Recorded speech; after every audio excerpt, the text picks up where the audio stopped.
இன்னைக்கு தஞ்சாவூர் ஸ்பெஷல் அசோகா ஹல்வா எப்படி செய்யறதுன்னு பார்க்கலாமா? வாயில வச்சதும் வெண்ணையா கரையிற இந்த ஹல்வாவோட டேஸ்ட்டை பத்தி கேட்கவே வேணாம், அவ்வளோ சூப்பரா இருக்கும்.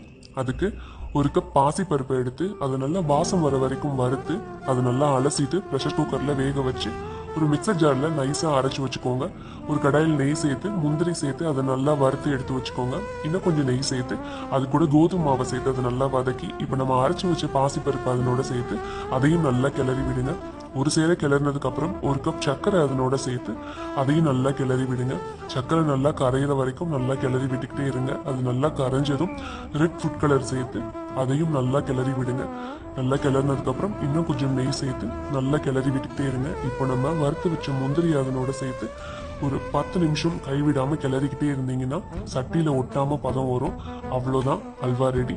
சூடா பரிமாறினீங்கன்னா டேஸ்ட் ரொம்ப சூப்பரா இருக்கும். கண்டிப்பா ட்ரை பண்ணுங்க, டேஸ்ட் அவ்வளோ சூப்பரா இருக்கும்.